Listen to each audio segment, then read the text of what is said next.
안녕하세요. 사연 읽어주는 남녀입니다. 오늘도 와주셔서 감사합니다. 구독과 좋아요 부탁드리며 오늘의 사연 바로 시작하겠습니다. 안녕하세요. 저는 서울 오금동에 사는 50대 후반의 남자로 현재 아파트 경비 일을 하고 있습니다. 이런 곳에 사연을 보내는 게 조금 쑥스럽네요. 시시콜콜한 가정사를 털어놔도 될는지 사실 좀 걱정을 했죠. 보통 여성분들 사연이 많이 소개되는 곳이라 저 같은 중년 남자가 보내도 되나 망설이다가 용기 내 보냅니다. 저는 왕년에 잘 나가는 기업체에서 자재 관리와 영업 일을 했네요.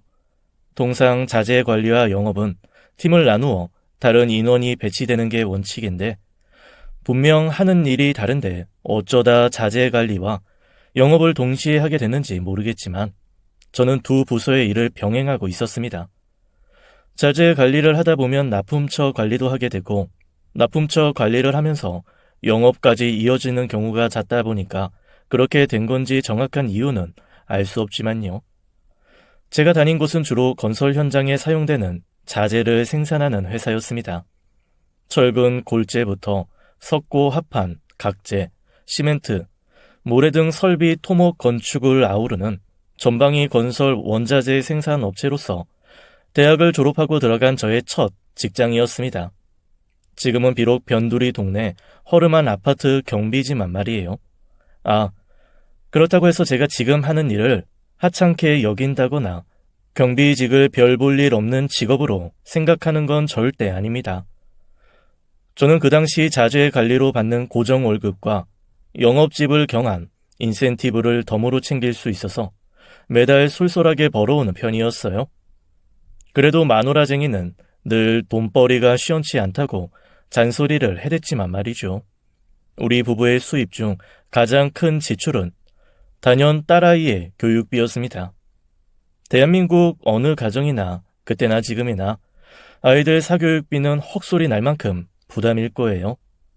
요즘 같은 무한 경쟁 시대에 남들만큼 시키자면 빚을 내 무리를 해야 하고 그렇다고 안 시키자니 공부도 때가 있는 건데 한창 공부할 나이에 부모가 돼서 뒷바라지 못해주면 그것 또한 두고두고 후회가 될 것이고 특히 제 경우는 우리 딸애가 공부 욕심이 워낙에 많은 편이라 뒷바라지가 더 힘들었던 케이스네요. 딸애는 초등학교 때부터 줄곧 1등을 도맡았고 시험 성적이 조금이라도 떨어지면 밤을 새고 어쩌다 1등을 빼앗기면 울고불고 난리를 치고 한마디로 공부에 가난한 양보도 타협도 없는 그런 아이였죠. 아이가 저러니 부모가 돼서 보조를 맞춰줄 수밖에 없더군요. 자식이 많은 것도 아니고 달랑 하나뿐이니 더 그랬습니다. 딸아이가 고3이 되자 저희 부부는 바짝 긴장했어요. 이제부터는 전쟁이다. 이제부터 1년을 어떻게 보내느냐에 따라서 아이도 우리도 1년 후가 천국이 될지 지옥이 될지 결정된다. 우리 가족은 1년을 한마음 한뜻으로 달리기로 결의했죠. 딸아이는 목숨 걸고 공부하고 아빠 엄마는 목숨 걸고 뒷바라지 하는 걸로요. 근데 딸아이가 불쑥 말을 꺼내더군요. 아빠, 나 학원 보내줘. 지금도 다니잖아. 국영수 다니면 됐지. 뭘 더. 국영수야 기본이고 그것만 하면 안 된단 말이야. 과탐하고 사탐, 학원 가야 한다니까. 지금도 아빠가 너 학원비 대느라 허리가 휘어요. 한두 푼도 아니고 뭔 놈의 학원을 5군데를 다녀. 그냥 혼자 해. 딴 애들은 다 다니는데. 제발 아빠, 국영수 점수 올리면 뭐하냐고. 과탐 사탐해서 까먹는데. 내신 관리를 누가 그렇게 해? 평균 점수가 얼마나 중요한데. 나 공부하지 말까? 아유, 누가 공부하지 말래. 형편껏 하라는 거지. 솔직히 지금도 우리 형편으로 과하지. 아빠 월급이 얼만데 대치동 학원이냐. 지금도 엄청 과한 거야 우리. 무슨 아빠가 이러냐? 그냥 국영수만 가고 나머지 교육방송으로 해. 몰라. 나 대학 못 가면 다 아빠 책임이야. 딸아이가 화가 많이 난 모양이에요. 학원 보내줄 때까지 말 안 할 거라며 일주일간 아빠 엄마하고 말 한마디를 안 섞더군요. 세상에 자식 이기는 부모 있나요? 저는 별 수 없이 20년 지기 친구놈을 불러내 소주 한 잔 걸치면서 고민을 털어놨습니다.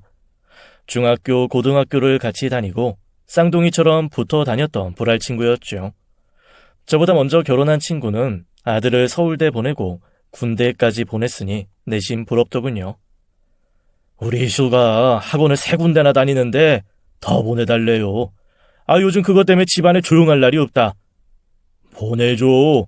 공부 안 하는 게 문제지. 지가 그렇게 열심히 하겠다는데. 마음이야 그러고 싶지. 근데 돈이 문제지. 우리 희수가 네 아들 대학 후배만 돼도 소원이 없겠다. 희수 성적이면 가능하지. 갈 수 있잖아 그 성적이면.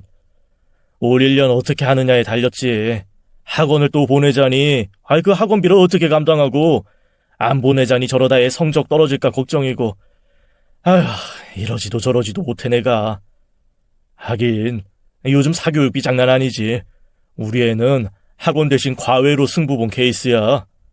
과외? 그렇네. 우리 희수도 과외 시키면 되겠네. 국영수야 어차피 다니는 학원이 있으니까 다른 과목은 과외로 돌리면 그럼 좀 부담을 덜지 아무래도. 뭔 소리야. 과외도 만만찮아요. 학원비만큼 들걸 요즘. 나야 그때 우리 애 과외 선생이 한 달이 건너 아는 사이라 사정 봐줘서 싸게 받았지만 내 군대 동기 조카였거든 그 과외 선생이. 네 아들 가르쳤던 그 과외 선생 지금 뭐하냐? 걔 친구 지금 취업 준비 중일걸. 중소기업체 연구실에 다니다가 때려치고 나왔다던데 대기업 들어가려고. 중소기업은 싫은 모양이더라고. 아무래도 서울대 출신이니까. 그 친구 좀 연결해주라. 네 아들 서울대 보냈으면 우리 애도 보낼 거 아니야. 네가 말을 좀 잘해줘서 과외비도 좀 세이브 시켜주고, 그 친구가 우리 희수만 맡아주면 내가 술 10번 살게. 20번.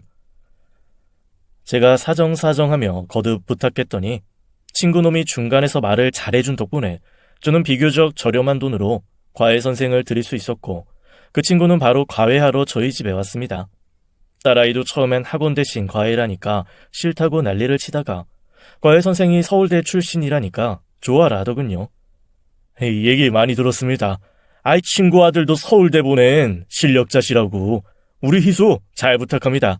우리의 서울대만 가면 그 은혜 안 잊겠습니다. 잘 부탁드려요, 선생님. 선생님만 믿습니다.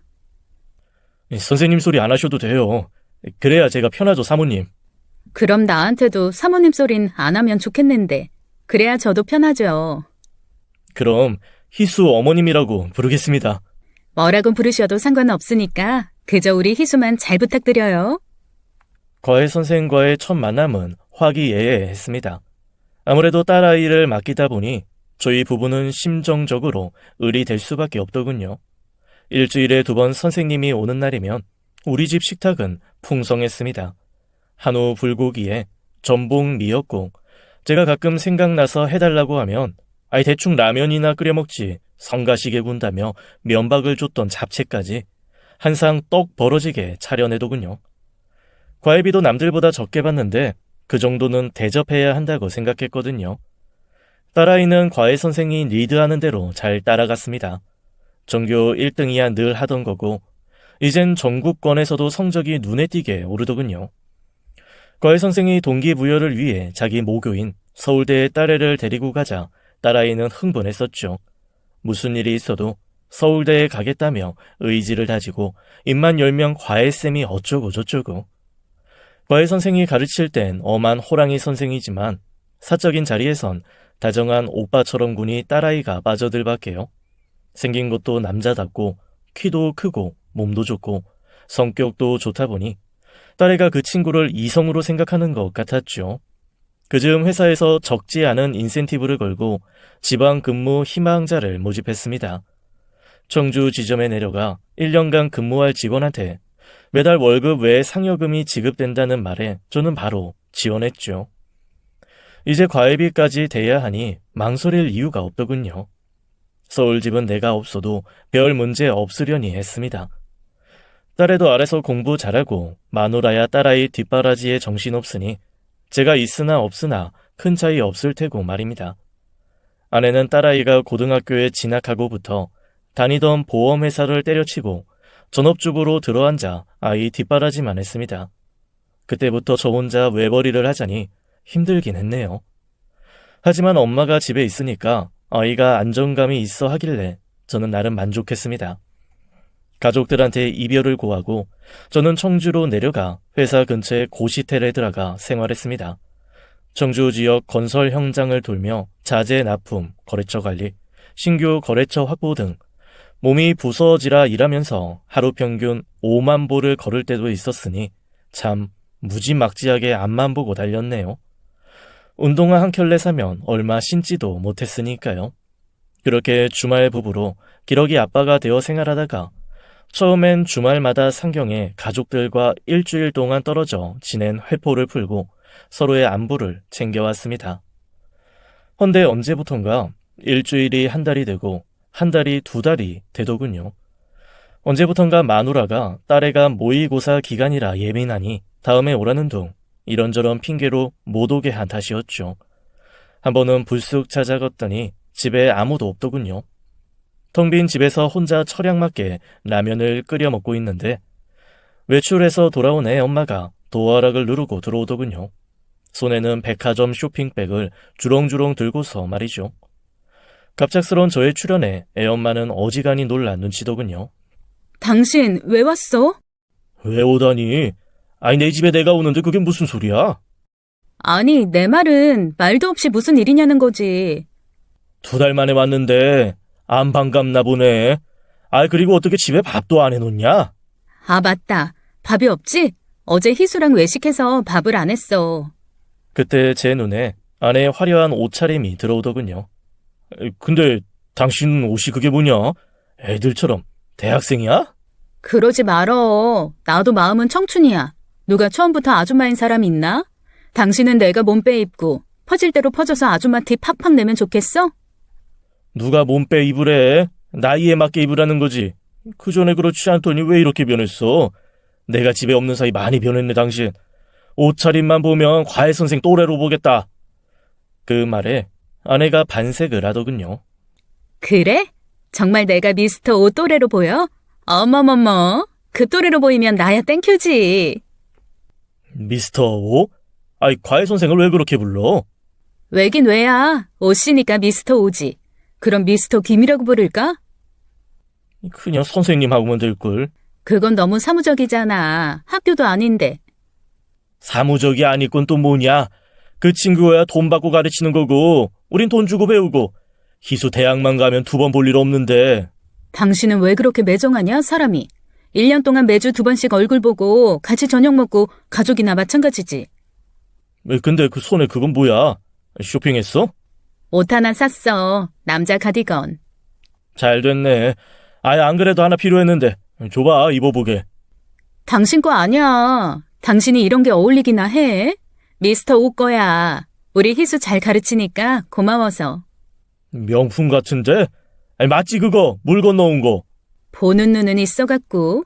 맞아. 명품이라 그런지 너무 괜찮다. 역시 비싸도 명품이 최고야. 과하다. 무슨 명품식이나. 정해주고 싶으면 아울렛에 가서 하나 사면 될걸. 과하긴. 난 더한 것도 해주고 싶은데. 우리 희수가 누구 덕에 전국으로 노는데 당신이 학원 대신 과외로 돌린 건 정말 신의 한 수야.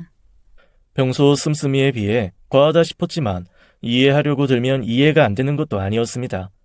과외 선생이 딸아이를 잘 가르치고 딸아이도 잘 따르는 덕분에 성적도 고공행진 중이니 그 후 저는 다시 청주에 내려가서 생활을 하며 월급은 10원 한 장 손 안 대고 고스란히 서울 가족한테 붙여주고 궁핍한 생활을 했습니다.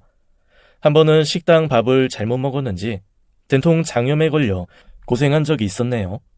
현장에도 못 나가고 온종일 고시텔 방에 누워서 끙끙 앓은 적이 있는데 제 앓는 소리에 옆방 친구가 119에 전화해 구급차를 불렀기에 망정이지 안 그랬으면 더 큰일이 벌어졌을지도 모르죠. 응급실에 실려가 응급조치 후에 며칠 입원하라는 의사 말에 저는 갑자기 서러움이 복받치더군요. 서울집에 연락을 했지만 안 되더군요. 마누라도 딸년도 그 누구도 전화를 안 받았습니다. 문자를 보내도 가족 채팅방에 톡을 보내도 읽는 사람도 답장을 하는 사람도 없더라고요. 집안의 가장이고 남편이고 아빠인데 죽어도 모르겠구나 싶더군요. 정말 서러웠습니다. 퇴원 후 회사에는 병가를 내고 체력 좀 회복하고 오려고 서울에 올라갔죠. 내 집에서 마음 편히 잘 먹고 잘 쉬다 보면 곧 회복되려니 하고요. 도어락 버튼을 누르고 들어갔습니다. 일부러 인기척을 내며 애엄마를 찾았지만 떼꾸가 없더군요. 거실이며 주방이며 집안을 돌아보다가 외출했나 싶어 아내한테 막 핸드폰을 하려는데 때마침 애엄마가 허둥지둥 침실에서 나오더군요. 흐트러진 옷무새를 정신없이 매만지면서 말이죠. 당신 언제 왔어? 근데 당신 꼴이 왜 그래? 왜 옷은 입다 말았어? 샤워하려고 옷 벗다가 당신 소리에 나온 거야. 집에 누구 있어? 있긴 누가 있어. 희수는 학교 마치면 바로 학원 간다니까 오늘 늦을 거야. 참, 당신 아팠다면서? 병원에 못 가봐서 미안. 나나 희수나 정신 없었거든. 며칠 전에 희수 모의고사 봤잖아. 1등 한 거 알지? 아이, 들었어. 나 방에 들어가서 좀 누워야겠어. 방엔 왜 들어가? 같이 나가자. 나가서 뭐 좀 먹고 들어오자. 나중에. 일단 쉬어야지. 피곤하네. 안 돼. 방에 들어가면. 이상하더군요. 방에 못 들어가게 하는 것도 그렇고 애엄마가 평소와 달리 허둥대고 옷 매무새는 또 왜 저 모양인지. 이상하네. 당신 나한테 뭐 숨기는 거 있어? 혹시 방에 누구 있어? 이 사람이 근데 사람을 뭘로 보고 큰일 날 소리라네. 내가 뭐 남자라도 불러들였을까 봐. 애엄마가 벌컥 화를 내더군요. 아니, 내 말은 밥을 먹고 쉬라는 거지. 사람이 속이 비면 잠도 안 와. 거기서 제대로 챙겨 먹지도 못했을 거잖아. 자자, 나가자고. 내가 맛집으로 모실게. 나갈 땐 나가더라도 옷이라도 갈아입고. 저는 애엄마를 밀어내고 침실 문을 열어 제꼈습니다. 침대가 흐트러져 있더군요. 한눈에 봐도 이상했습니다. 대낮에 침대에서 씨름이라도 했나? 하긴 씨름도 상대가 있어야지. 대체 혼자서 뭘 한 거지? 혹시 혼자가 아니라면? 저는 차례차례 옷장 문을 열어봤습니다. 특별한 게 없더군요. 됐지, 이제? 옷은 안 갈아입어도 되겠구만 뭘. 양복도 아니고. 밥이나 먹으러 가자고요. 자, 어서. 나도 안 그래도 배고파 죽을 뻔했는데. 애엄마는 저를 서둘러 집 밖으로 끌고 나갔습니다. 애엄마는 자기 차에 저를 태워 동네를 벗어나 맛집을 찾아 한참을 달렸네요. 서둘러 우리 동네를 벗어나는 게 이상했지만 더 뭐라고 하는 건 괜히 꼬투리 잡는 것 같아서 전 애엄마가 하는 대로 두고 봤습니다. 아내가 평소와 달리 다소 이상하게 굴긴 했지만 그렇다고 침실 문을 열어젖혀서 혹시라도 딴 놈이 있나 제 눈으로 확인하고 굳이 장롱 안까지 들여다본 게 내심 좀 걸렸거든요. 이제껏 그런 쪽으로는 의심받을 짓을 한 사람이 아니기에 제 행동이 좀 과했나 싶었죠. 그 몇 달 뒤 결국 딸아이는 그렇게나 가고 싶어 하던 서울대를 수시 합격했습니다. 우리 부부는 얼싸안고 감격의 눈물을 흘렸네요. 오늘의 이 영광을 얻고자 세 식구가 똘똘 뭉쳐서 고생해온 1년의 시간이었죠. 그 힘든 시간들이 주마등처럼 눈앞을 스쳐 지나가더군요. 오늘의 영광은 딸아이의 내신 관리와 자소서 작성 학종 관리 등 합격을 위한 완벽한 포트폴리오는 물론 아이 멘탈까지 관리해준 가외 선생의 공이 컸습니다. 평생의 은인인 셈이죠.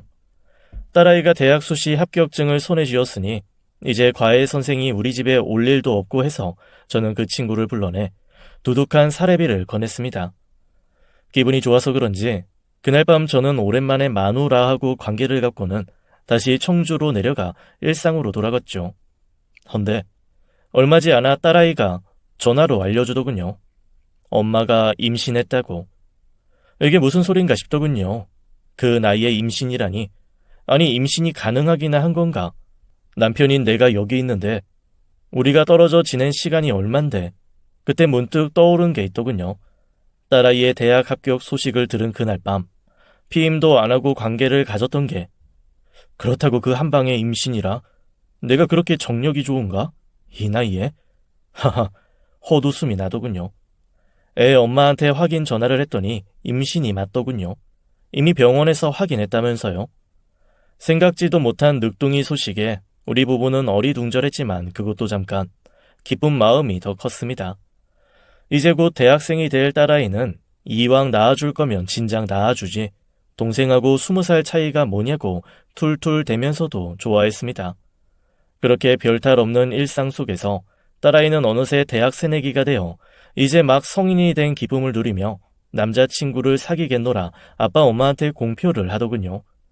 학업에 지장만 없게 너무 연애에만 빠지지 말고 얼마든지 사귀라고 했죠.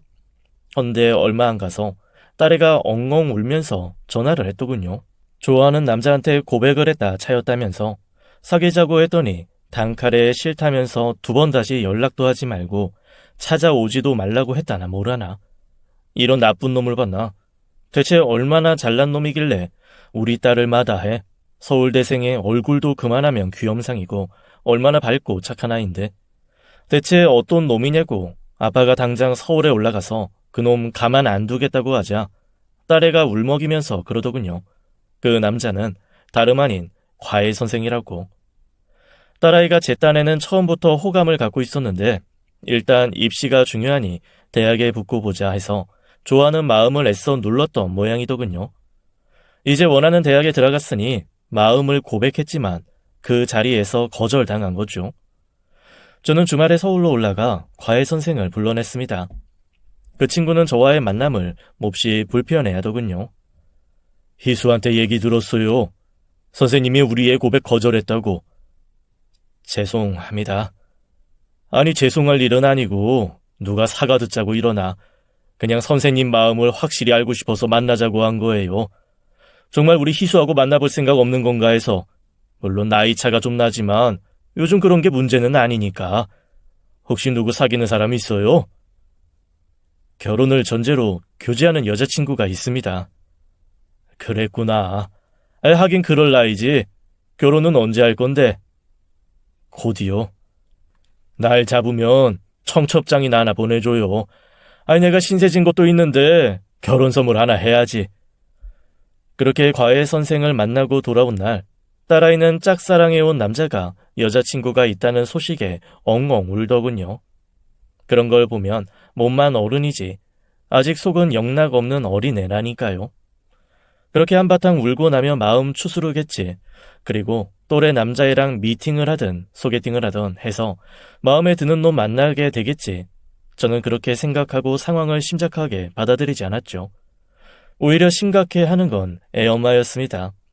만삭의 몸으로 다음 날이면 출산할 여자가 과외 선생님한테 여자가 있다는 소리에 그 여자랑 결혼할 거라는 소리에 사색이 되더니 벌벌 떨더군요.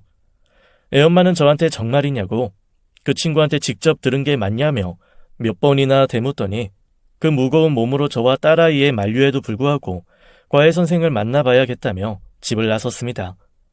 딸애가 마음이 다친 건 안 된 일이지만 뭘 그렇게까지. 애엄마가 오버한다 싶었죠. 그렇게 부들부들 떨 일인가 싶었습니다. 아무리 진정하라고 해도 애엄마는 진정이 안 되는지 잔뜩 흥분한 채 기어이 집을 나서더군요.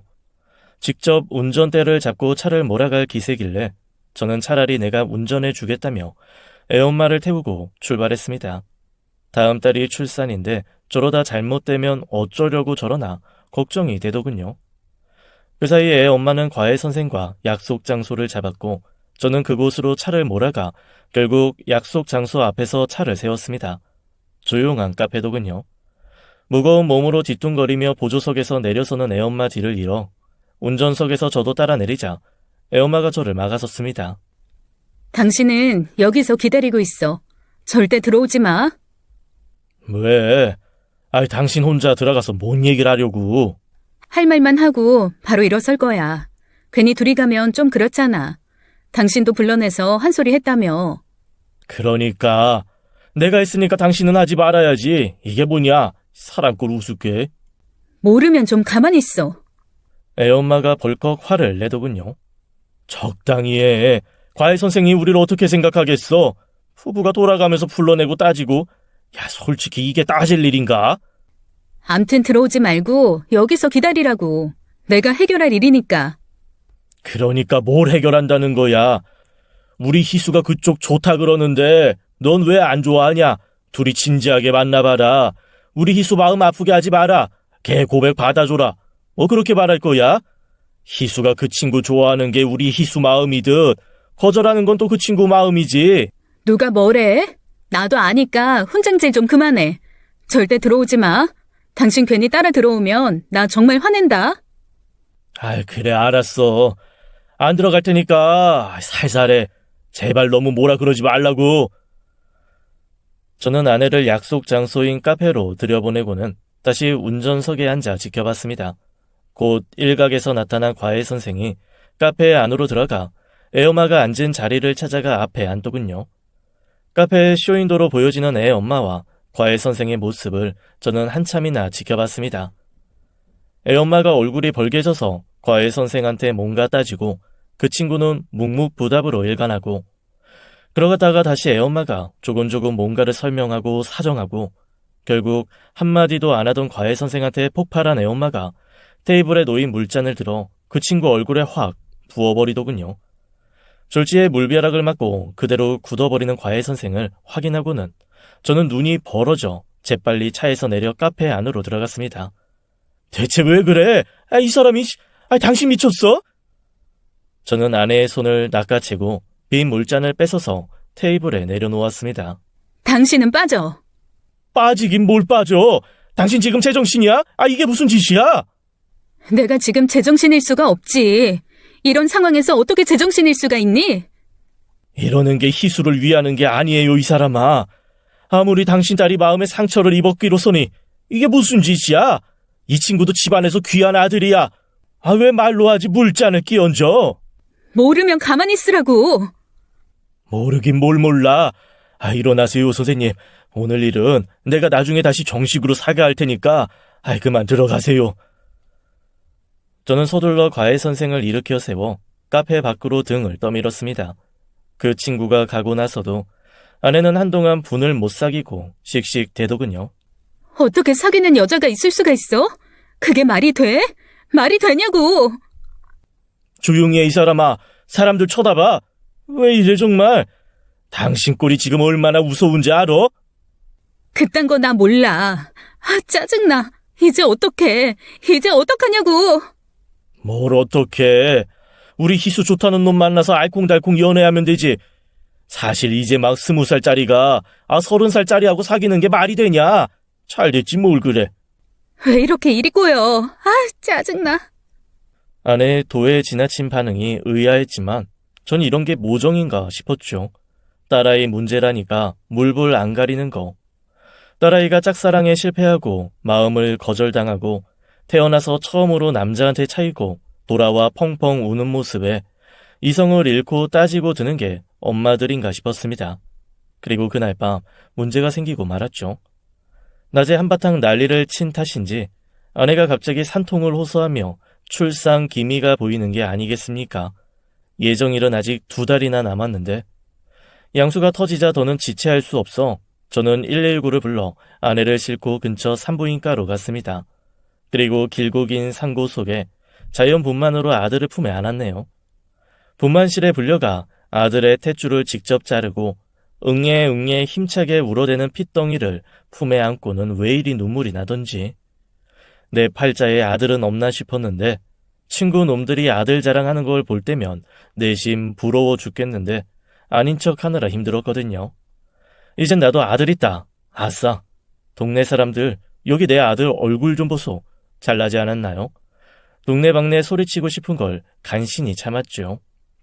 이제 막 태어난 어린 곳이 어쩜 그렇게 이목구비가 완성형이던지 빼박 제 아들이더군요. 눈, 코, 입 어디 한 군데 절 암 닮은 데가 없으니 말이죠. 저는 첫눈에 아들한테 빠져들었습니다. 아들아, 이 아빠는 오늘부터 죽는 그 순간까지 단언컨대 이 세상에서 널 제일 사랑하고 널 가장 아끼는 너의 1호 팬이자 베스트 프렌드가 될 거야. 우리 잘 지내보자. 저는 빡빡 울어대는 아이를 어루며 그렇게 마음속으로 다짐하고 약속했었네요. 그때가 청주 생활이 얼마 안 남았을 때였는데 저는 인센티브를 포기하고 서둘러 서울로 올라와 하루 종일 아들 옆에 붙어 있었습니다. 퇴근 시간 땡치면 미친 듯이 집으로 달려와서 아들 옆에 찰싹 붙어서 잠든 아들의 얼굴을 보고 또 보고 그 좋아하던 술자리 약속도 마다하고 취미로 하던 낚시며 등산도 다 끊고 오로지 늦둥이 아들만 바라는 아들 바보가 됐던 겁니다. 아들은 출산 예정일보다 한참 일찍 나온 게 걱정이었는데 조사나 치곤 아들은 체중도 10달 꽉 채운 아이 같았고 다른 건강상 문제가 전혀 없더군요. 애 엄마가 아들 이름을 강현석으로 짓자고 했습니다. 부르기도 좋고 의미도 있는 더 좋은 이름을 장명소에서 받아오려고 했는데 애 엄마가 벌써 강현석으로 출생 신고를 해버렸더군요. 그렇게 우리 아들 이름은 강현석이 됐습니다. 저는 아들의 똥 기저귀를 갈고 우유병을 물리고 업어주고 안아주고 육아를 도왔습니다. 늦둥이 출산으로 아내가 산후 우울증으로 많이 힘들어했거든요. 아내는 아들 얼굴만 보면 짜증을 냈고 때로는 한숨을 쉬다가 무슨 생각인지 잠든 아들을 노려보기까지 하더군요. 그런 아내가 걱정됐지만 단순 산후 우울증으로 치부하고 시간이 지나면 나아지리라 여겼습니다. 그런데 어느 날 아내는 심각한 얼굴로 누군가와 통화를 하더군요. 그리고는 급히 만날 사람이 있다며 외출 준비를 하더군요. 말리고 싶었습니다. 출산한 지 얼마나 됐다고, 게다가 출산 후유증으로 힘들어하면서 무슨 외출식이나. 헌데 아내는 말을 안 듣고 죽어도 나가야겠다고 고집을 피우더군요. 아이, 대체 누굴 만나려고 그래? 아이, 당장 안 만나면 큰일 나? 하늘이라도 무너지나? 내 하늘은 벌써 무너졌어. 진작에 날 샜다고. 그게 무슨 소리야? 좀 알아듣게 얘기를 해봐. 몰라. 그런 게 있으니까 나 말릴 생각하지 마. 결국 애 엄마는 집을 나섰습니다. 저는 애 엄마의 무리한 외출이 마음에 걸려 산후도우미 이모님께 아이를 맡겨두고 아내의 뒤를 쫓았네요. 아내는 정신없이 차를 몰아갔습니다. 저러다가 사고 나지 싶더군요. 저는 급하게 택시를 불러세워 애 엄마 차를 뒤쫓았습니다. 아내가 한참을 차를 몰아가더니 약속 장소인 듯한 카페에 들어가더니 창가 자리에 앉아 누군가를 기다리더군요. 저도 택시에서 내려 한쪽에 서서 아내를 지켜봤습니다. 대체 누굴 만나는 걸까? 허나 곧 궁금증이 풀렸습니다. 저쪽에서 굳은 얼굴로 과외 선생이 오는 게 아니겠습니까? 그 친구는 카페 앞에서 들어갈까 말까 망설이더니 어쩔 수 없다는 듯 굳어진 채 안으로 들어가 아내 앞에 앉더군요. 이제 막 몸을 푼 여자가 과외 선생을 만날 이유가 뭐지? 설마 아직도 저 친구가 딸아이 고백을 거절했다고 저러는 건 아니겠지? 그게 언제적 일인데 아직까지 그 일로 저런다는 건 말이 안 되지. 딸아이는 과외 선생한테 차이고는 한바탕 울고는 언제 그랬냐는 듯 쿨하게 감정 정리를 끝냈었거든요. 요즘 MZ세대답게 금방 정리하고는 얼마 안 가 같은 과 남학생과 사귄다고 하더군요. 아내의 모습이 의아했지만 쇼윈도로 보이는 두 사람은 많은 얘기를 하는 것 같지는 않더군요. 그런데 희한한 게 두 사람이 같은 용건으로 만났을 텐데 아내가 심각하게 뭔가를 얘기하면 그 친구는 심드렁이 듣고만 있거나 아내가 절박하게 뭔가를 읍소하는 듯한데 그 친구는 먼 산만 바라보고 있거나 하더군요. 둘 사이에 뭔가 단단히 감정적으로 틀어진 것 같은데 한때 딸아이 과외 선생이었던 사람하고 저럴 일이 있나 싶더군요. 그날 밤 아내한테 낮에 누굴 만났냐고 떠보렸는데 산후 우울증으로 수면제를 먹고 잠든 아내한테 차마 못하겠더군요. 그 후 저는 늦둥이 아들내미 키우느라 정신없는 일상을 보내고 있었습니다. 아들의 예방접종일에 동네 소아과에 아들을 안고 가 주사를 마치고 돌아온 날이었습니다.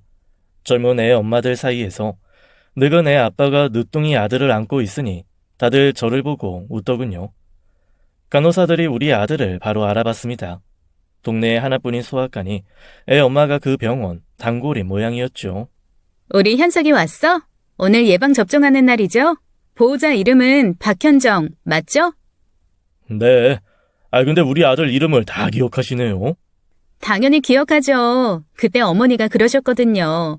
아기 이름은 엄마 이름에서 하나 따고 아빠 이름에서 하나 따서 장명했다고. 저는 어리둥절했습니다. 우리 아들 이름이 현석인데 간호사 말대로라면 애엄마 이름인 박현정이니까 가운데 현자를 거기서 따왔다고 치고 그럼 제 이름 강명수에서 한 글자를 땄으면 수를 따서 현석이 아닌 현수가 되는 게 맞지 않나? 애엄마가 출생신고할 때 서둘러 하느라 헷갈렸나? 아무리 그래도 헷갈릴 게 따로 있지. 의아했지만 저는 그거보다 아들의 건강이 더 걱정이라 간호사한테 물어봤네요. 우리 아들 출산 예정일보다 2달 이상 빨리 나왔는데 다행히 몸무게는 10달 꽉 채운 애들만큼 나갔거든요. 앞으로도 건강에 문제 없겠죠? 그래요? 아닌데. 뭐 잘못 알고 계신 거 아니세요? 현석이 엄마 말로는 달수 꽉 채워서 나왔다던데.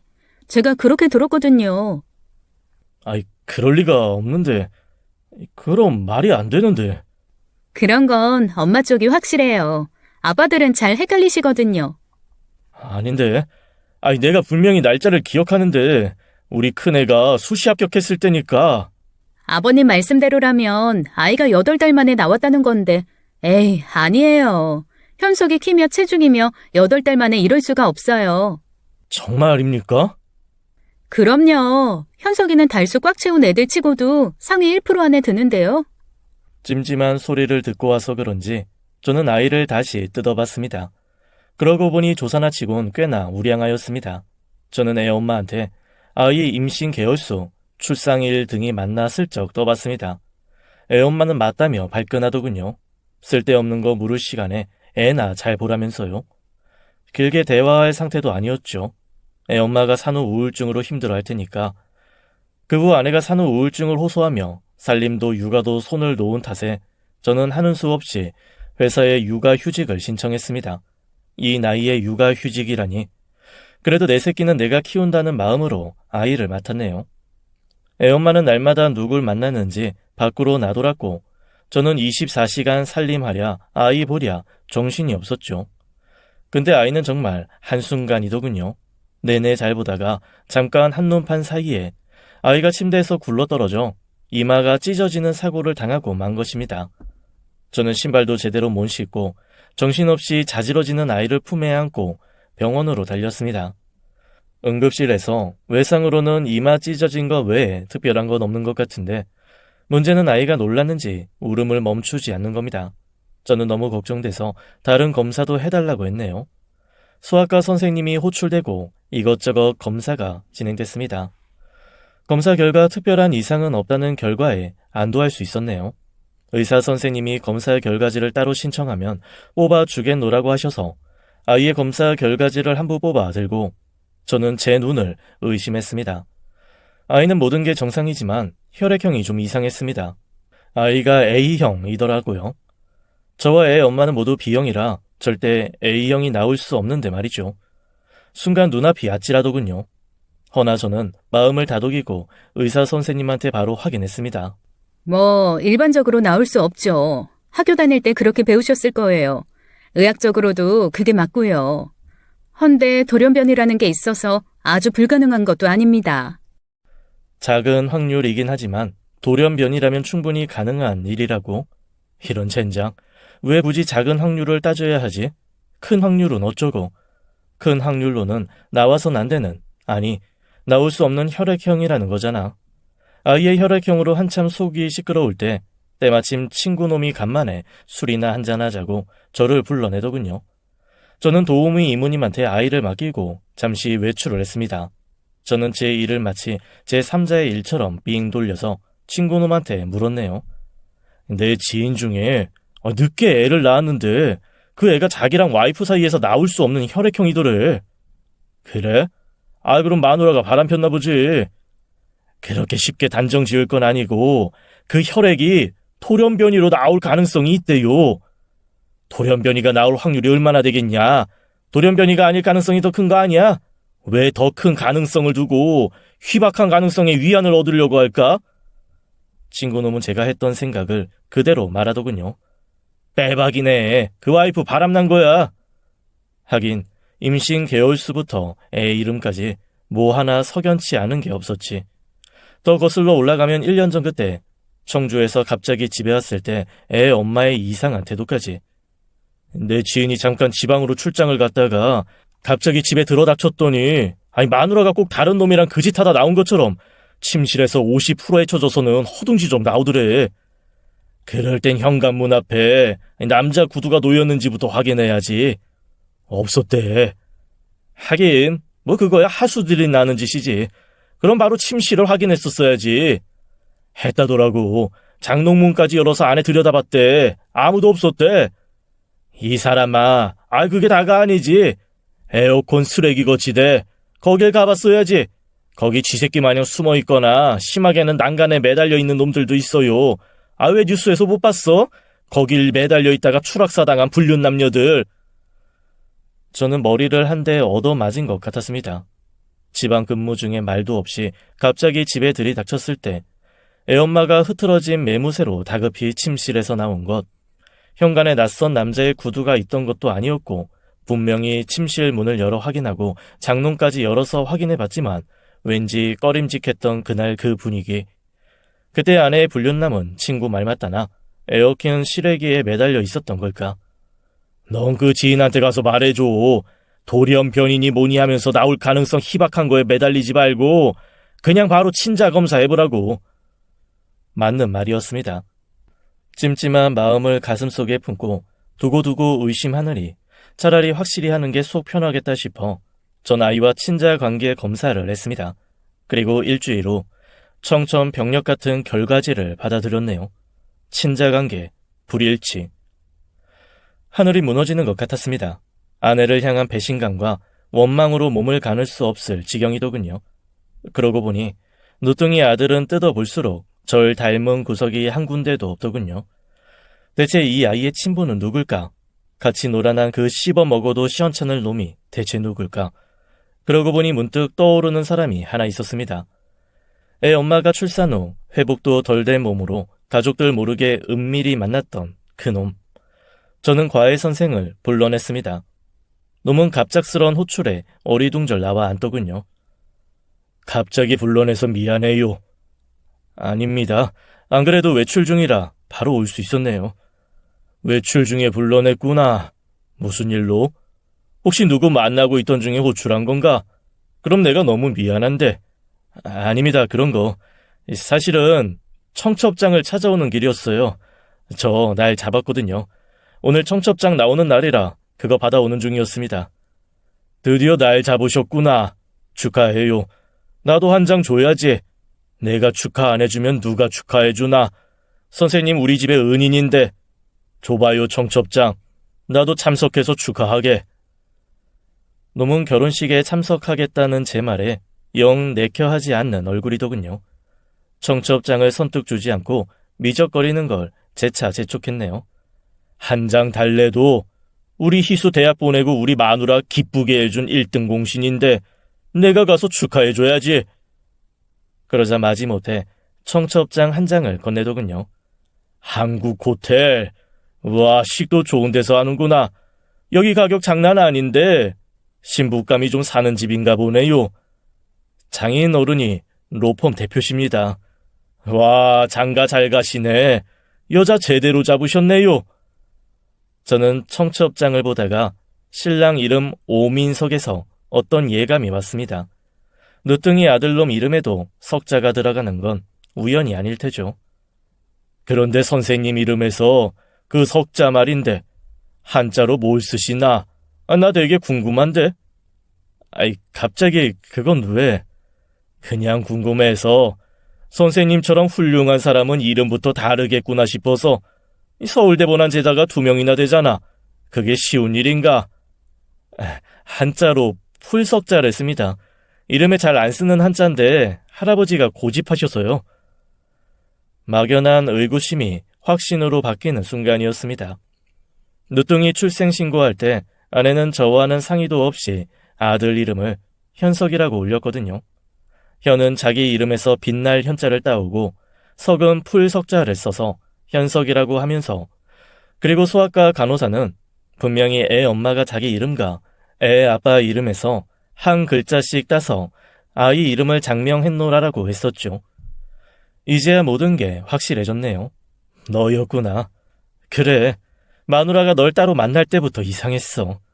내가 지방에 내려가 있을 때 갑자기 집에 들이닥친 날, 그때 어디 숨었었냐? 너는 베란다 에어컨 실외기 거치대에 매달려 있었냐? 마음속에 놈을 향한 원망과 분노가 치밀어 오르더군요. 허나전 모든 걸 누르고 아직은 때가 아니다 싶어 흥신소 직원을 고용해 아내의 뒤를 미행하기 시작했습니다. 애엄마가 어디 가서 누굴 만나고 어떤 얘기를 하는지 모든 걸 증거로 남겨오라고. 얼마 지나지 않아 아내가 과외 선생을 만나고 있는 현장 사진을 제 손에 들어왔습니다. 그리고 또 얼마 지나지 않아 두 연놈이 모텔에 들어가는 사진도 받았죠. 사지가 부들부들 떨리더군요. 두 연놈을 어떻게 잡아 족쳐야 하나 궁리 끝에 저는 더 확실한 물증을 잡기 위해 흥신소 직원한테 그놈의 머리카락이나 칫솔이나 면도기나 뭐가 됐든 친자 확인이 가능한 걸 갖고 오라고 했습니다. 친자 확인만 가능하면 두둑한 사례비를 약속했죠. 요즘 세상에 돈이면 안 되는 게 없더군요. 며칠 후 민석이의 머리카락이 제 손에 들어왔고 저는 그걸로 아들과 그놈과의 친자 확인을 했습니다. 결과는 친자 관계 일치. 이미 어느 정도 예상한 일이고 충분히 짐작한 결과였는데 그래도 충격이더군요. 기분을 말할 수 없이 더러웠고 눈에서 피눈물이 난다는 말 있죠 왜? 저는 그게 어떤 건지 알 것 같았습니다. 정말 제 눈에 피눈물이 났으니까요.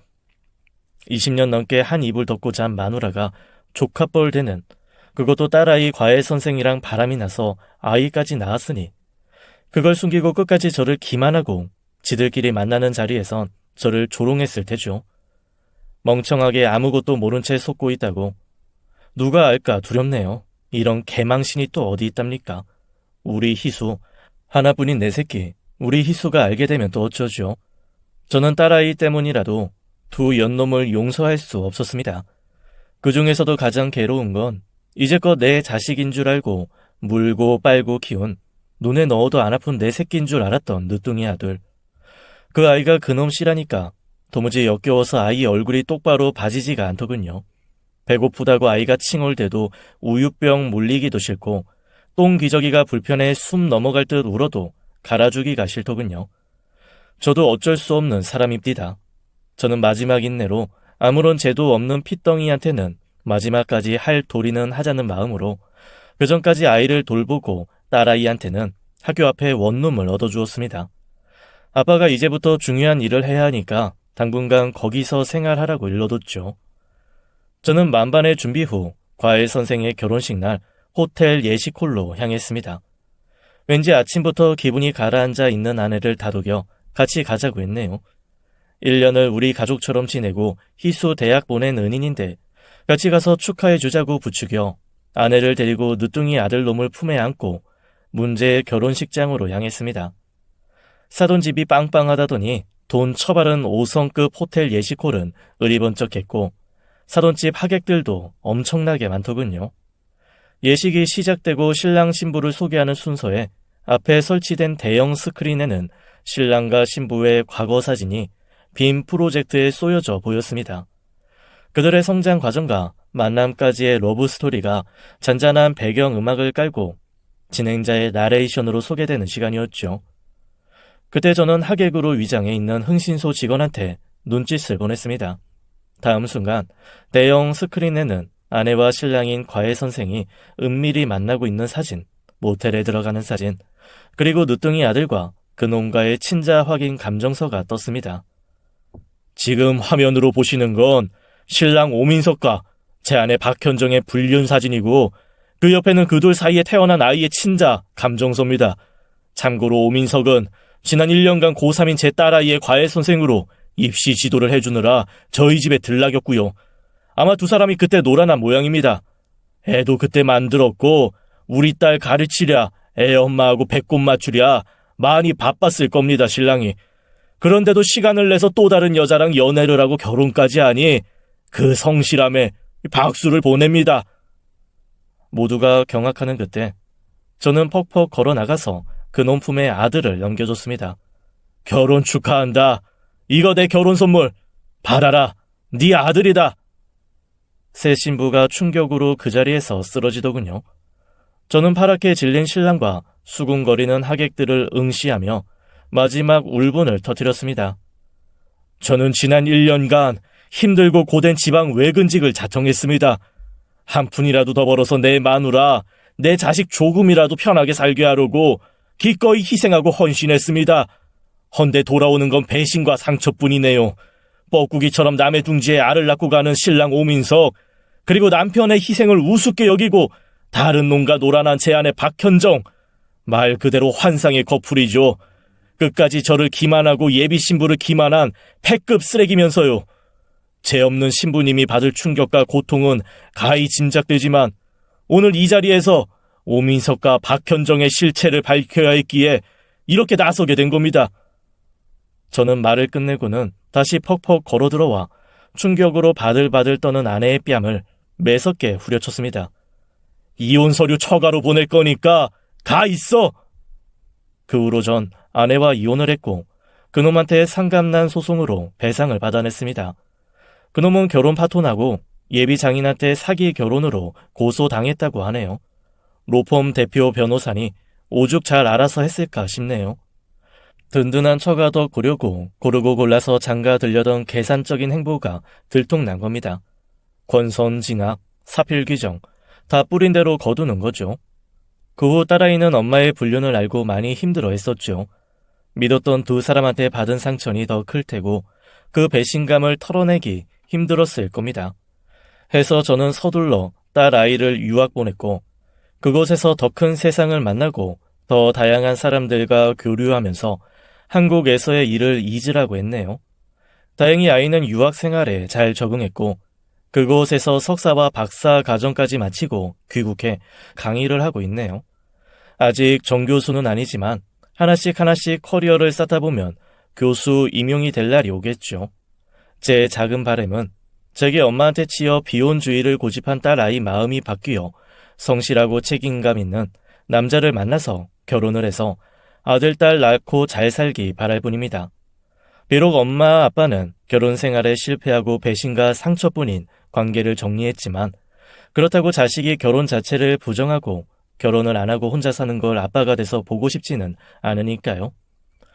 학교 앞 오피스텔에서 생활하는 딸아이가 이번 주말에 절 보러 오는데 그땐 부녀가 간만에 술 한잔 하면서 얘기해봐야겠어요. 아빠, 엄마 결혼 생활이 전부는 아니니 다른 부부들처럼 한 사람만 바라보고 끝까지 행복하게 살 수 있는 거니까 결혼에 너무 반감을 갖지 말라고. 저는 딸아이가 다른 사람들처럼 여자로서 일상의 행복을 누리며 살아가길 바랄 뿐입니다. 세상의 모든 아빠가 그러겠죠. 긴 얘기 들어주셔서 감사합니다. 경비실에서 짬짬이 쓴 사연이라 두서 없을 텐데 끝까지 들어주셔서 다시 한번 감사합니다. 지금까지 사연 읽어주는 남녀였습니다. 끝까지 함께 해주신 여러분 감사드리며 저희는 다음 사연으로 돌아올게요. 감사합니다.